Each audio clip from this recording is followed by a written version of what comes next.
अस्सलाम वालेकुम नाज़रीन, ताज़ 92 न्यूज़ के साथ मैं हूं नाइला भट्टी। चलते हैं आज की अहम खबर की तरफ। खबर शामिल करेंगे टंडोला हियार से। डिस्ट्रिक्ट रिपोर्टर तारिक हमीद अब्बासी की रिपोर्ट के मुताबिक बेनूर बच्चों की खिदमत ऐन इबादत है जो इस माशरे को देख नहीं सकते।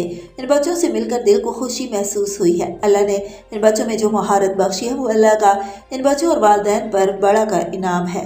इन बच्चों की खिदमत करने वाले इंसान भी अल्लाह के नेक बंदे हैं जो आका वादे खुदाबंदी पर अमल करते हुए इन बच्चों की खुशी में और उनकी ज़िंदगी संवारने में अपना माल खर्च कर रहे हैं। ब्लाइंड स्कूल राशिदाबाद में बेनूर बच्चों से मुलाकात का बहाना। इमाम दस्तरखान बना।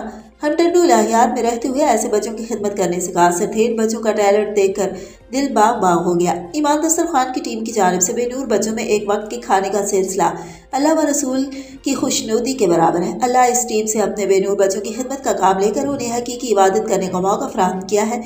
इन ख्यालात के साथ टंडोला हियार के समाजी कारकुन और बल्दियाती इंतखाबात में वार्ड नंबर 17 के आज़ाद उम्मीदवार गुलाम सरवर सोमरो ने इमाम दस्तरखान टीम की जानिब से ब्लाइंड स्कूल में हफ्तावार चलने वाले इमाम दस्तरखान के मशहूर सिलसिले ईमान के मेहमान में शरीक होकर इन बच्चों में अपने हाथों से लंगर तकसीम करने के बाद मीडिया के नुमाइंदगान से गुफ्तगू करते हुए किया।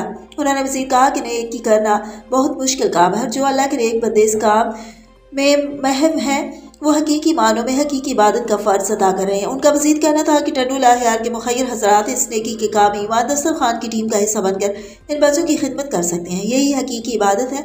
आइए हम सब मिलकर मखलूक खुदा के लिए एक वक्त के खाने का असबाब बन जाएं और अब की खुशनुदी हासिल करें।